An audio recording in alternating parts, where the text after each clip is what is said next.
Hello, welcome to my video. Okay, so I'm going to apologize in advance if I sound funny because I have a cold and it's really bumming me out and I sound really gross and nasal and my voice cracks a little bit. So if I start sounding really weird during the middle of this video, I'm sorry for my grossness. So that's this video's disclaimer. I'm gross. Okay, so I had this video requested on my Tumblr. Actually by a couple people on my Tumblr. I mentioned that I did competitive trail riding, but I didn't really explain what that was, and I had a couple people ask me to go in in-depth detail about what that was. So that's what this video is. Basically, I compete under an organization called ACTHA. ACTHA stands for American Competitive Trail Horse Association. And basically what that is your standard ride is 6 obstacles and 6 miles of trail. You can also do AOCs, which are arena obstacle courses. Those are 8 obstacles, but you do them in an arena, and that's timed.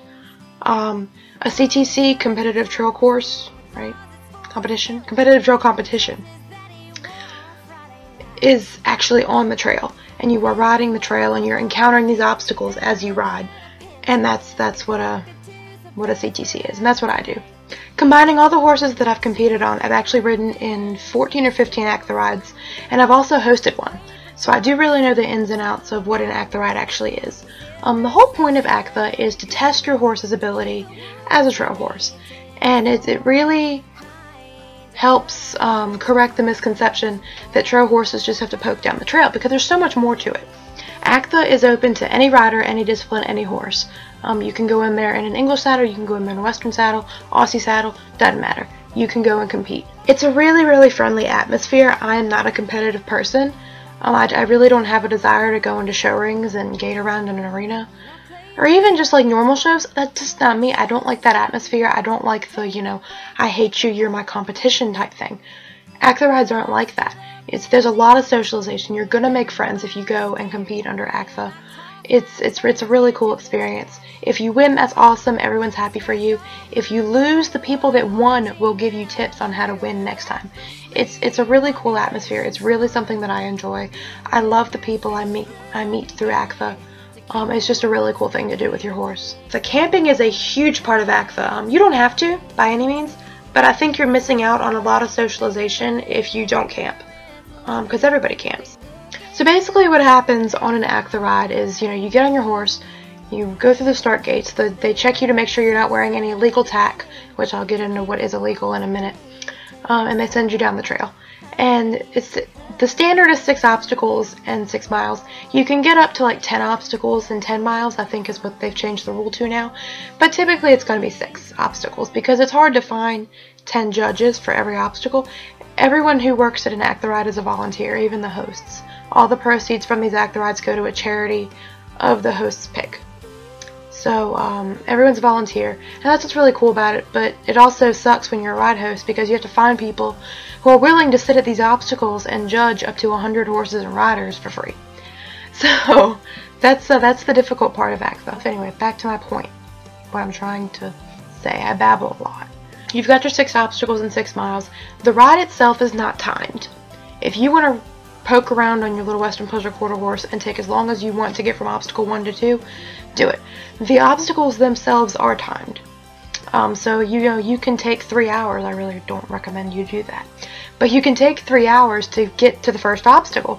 But once you are actually doing that obstacle, you are being timed, and they go on a range of 30 seconds, 45 seconds, and 60 seconds depending on the obstacle and how hard it is and what you're going to be doing.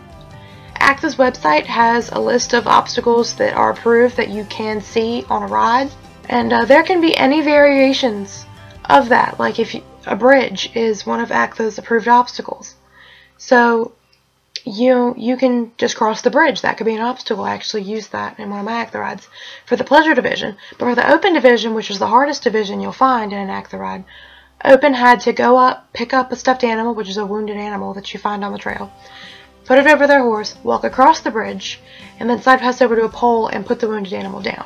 So that adds some levels of difficulty instead of just walking across the bridge, which is what the junior divisions and the pleasure divisions had to do. You and your horse are judged separately on these obstacles. So your horse can get 10 points, you can get 10 points. So your maximum score you can get on each obstacle is 20 points. And if you have your typical 6 obstacles, your perfect score is 120 points. Okay. You and your horse start with 10 points, and your points are deducted as needed as you go. And it is possible for your horse to get a 2 and you to get a 7. If your horse throws a holy fit and just says, no way, not doing it, not today, ask again tomorrow, you can, if you handle that correctly, you can still get a good score. Your horse might get a 2, but you can still get like a 7 or an 8 if you handle it correctly. And a positive attitude goes a really long way on these things. As far as the scoring goes, you get 1 point, at least 1. You have to be given at least 1 point if you try the obstacle and exit your end cones, because you have start and end cones, which are where you're being timed at, within your time limit. So if you know your horse doesn't side pass and you've got an obstacle that requires you to side pass a pole, you go in, you ask your horse to side pass the pole, the horse goes, what the fuck are you asking me? You say okay, and you exit the end cones within your time limit. You have to at least get 1 point. If you bypass the obstacle, you get 0 points. If you try the obstacle and time out, you get 0 points. So it's much better in any circumstance to try the obstacle, fail, and leave within your time limit. Because if you leave, or if you try it and you don't give up when you need to, and you try to school your horse on this obstacle, you're going to time out, you're going to get a 0. You and your horse are. If you just say, you know, my horse isn't going to do that, I'm going to skip this one, you get a 0. You and your horse get a 0. That's 2 zeros. That really affects your score.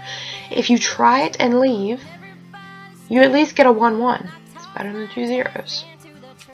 An example of what you would be judged on. So we'll use an inclined trot stop obstacle for an example. Basically, you have a hill, goes up like this. My arm is the hill. Your horse has to trot up halfway up the hill, stop at a cone, count. You have to count to 5, and then you continue to trot to your finish line, and that's the obstacle. We'll start with the horse. Your horse is going to be judged on if they're quiet, you know, if they're freaking out because they have to leave their buddies or because their buddy's up ahead. You're going to get points knocked for that. If your horse has a really rough transition from, you know, walk to trot, the first one, trot to stop, middle, and then stop to trot at the end, you're going to get points docked for that. The judges are looking for a horse that has smooth transitions through all 3 of those. The big thing in this obstacle is the stop. Stopping is huge in ACTA. If you have a horse that will stop on command and stand there, you have ACTA down to a science. So what they're looking for is for you to stop your horse. They want your horse to stand quietly, not move a foot, low headset, loose rein. If you have to stand there and hold your horse back to keep him from continuing to move forward, that's going to be points docked. If you're just nervous and you won't drop your horse's rein and you still got him really tight, that's points docked. And then after that, a perfect 10 would be a horse that has a smooth trot transition, stops and stands on a loose rein for the count of 5, and then picks up another smooth trot transition to the finish line. Perfect 10. As far as the rider's going to be judged on if they're using quiet cues. You know, you don't want to see legs doing this while they're asking for the trot. So you want a really quiet commands to go to the trot. You want a soft stop. You don't want them jerking on their mouth. Nice collected soft stop. Let them go. Drop the reins. Pick them back up. Ask for another soft trot up the hill. Trot up the hill. They're also judging your equitation. Obviously, you've got a little different seats if you're riding gaited Western English. The judges know that. You're looking at basic equitation. If you're riding in a way that is impeding the horse, you're going to get docked for that. But if your riding is, you know, balanced and you're sitting up straight, you're good.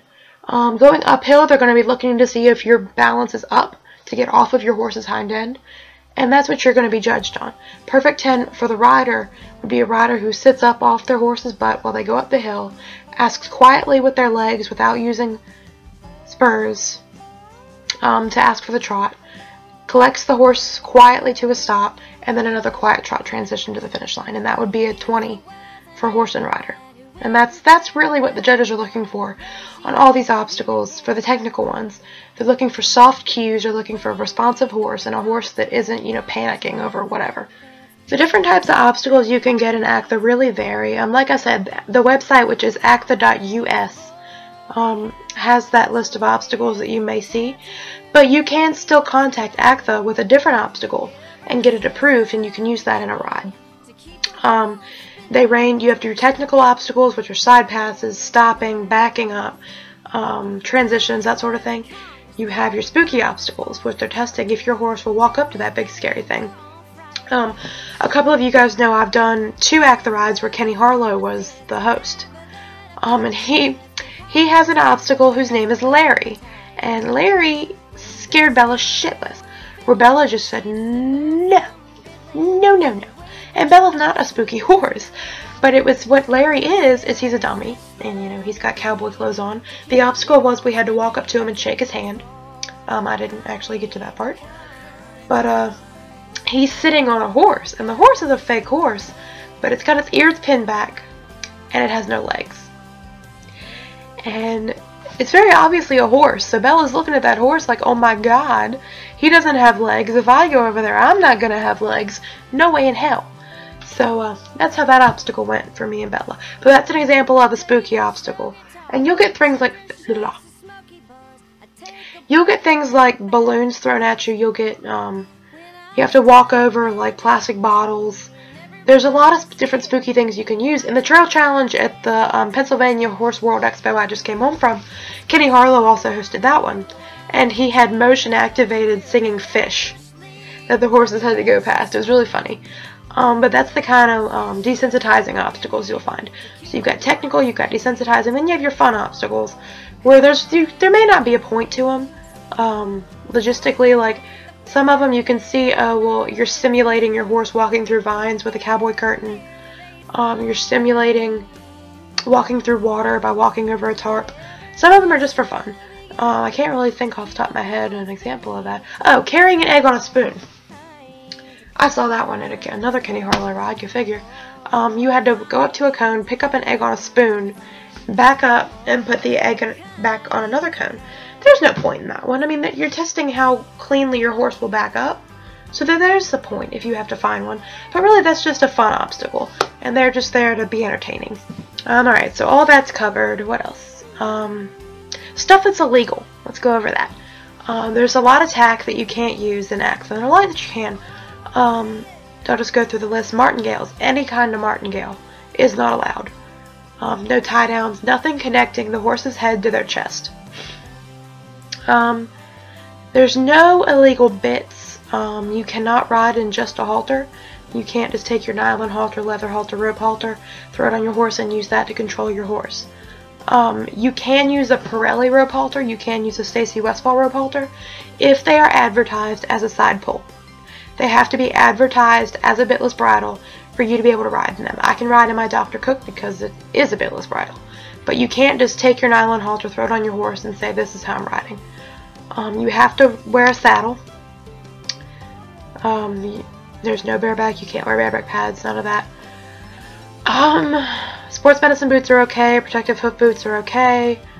That's really all the illegal tack. And when I say don't ride in a halter, going back a little bit, you can ride with a halter under your bridle. You actually might get plus points for that. I didn't explain plus points. You have your 20 points, and then you can get plus points added onto that if you do something exceptional. And those plus points are often tiebreakers. You can get 2 people with the same score of, let's say, 117. One of them might have 3 plus points. One of them might have 4. The person with 4 wins, and that's the point of them. If you just do something that really impresses the judges. Back on the tech. So the basic rules and disqualifications of ACTA, you are disqualified if you use any of the illegal tack. You're checked for that when you leave, but if the judges, if you like sneak a martingale out and put it on after your tack is checked, and the judges see you, the judges can disqualify you. You are disqualified if you fall off, and you are on the honor system to tell the judges if they didn't see you fall off, that you fell off, and you're disqualified. You can still complete the courses and do the obstacles, but your score doesn't count. You are disqualified if any of your horse's body above their knees hits the ground. You are disqualified for unsportsmanlike conduct. I was at an ACTA ride, and this woman was actually banned from ACTA for a year completely. It was raining, it was a horrible day, but I still rode, I still had a great time. And this woman was mad because it rained. And she came over, I was helping, actually I wasn't the host of this ride, but I was helping the girl who was the host hand out the obstacle sheets with what your obstacles are going to be for the day. Because you don't find out what obstacles you're competing on until the day of. So you don't know what to practice until then. But I went to go hand her an obstacle sheet, and she got really snooty with me, and she was like, I'm not staying in this rain. And I'm like, Alright, don't care. Leave then. She actually ran somebody over with her truck and trailer trying to get out of the parking lot. And I have encountered her another time, but that was actually at the ride I hosted. And she was just rude then too. So she was banned from ACTA for a year, and that you can get banned more than disqualified for unsportsmanlike conduct. If you are doing anything that the judges deem is putting you in danger, your horse in danger, or others in danger, they can ask you to dismount and disqualify you. Excessive use of spurs and a whip. If you use the spurs and a whip or a crop in an obstacle, you can get docked for that for excessive use. They really don't want you to use them at all, but if you have to use them, they don't want more than a poke or a tap. If you're beating on your horse, the judges can ask you to dismount and disqualify you. If your horse comes up lame at the end of the ride, you're checked. Every rider is checked and they're asked to trot their horse at the very end of the ride. If your horse is lame, you are disqualified. If you get off and hand walk your horse at any point on the trail, you are disqualified. And that you can get off and check your tack, that's okay. You can get off because you have to pee, that's okay. And you can hand walk to find a mounting block, but you cannot get off your horse and hand walk them because they're tired. That's a disqualification. So that's my whole spiel on ACTA. If you have any other questions, you can message me on my Tumblr. I really encourage that. You can comment down below. I'll really try to get to those. You can message me on here. Any of those ways, I have no life. I'll probably answer them. Thanks for watching. Again, if you would subscribe to this channel, I'd really appreciate it. I really try to be a people pleaser. I'm sorry if I'm not. I'm sorry if I gross you out with my voice or anything else related to me. And following my Tumblr, I'm really active there. I actually just did a really big post on a controversial issue in the Tennessee walking horse world. I almost made this video about that, but I figured since I already made that post, it was kind of redundant. So you can go and read that post there if you really want to know a big controversial opinion of mine. That's all there. I'm also not always controversial. I like to post fun things of my horse. So that is also on my Tumblr. So, thanks for tolerating me. Have a great day.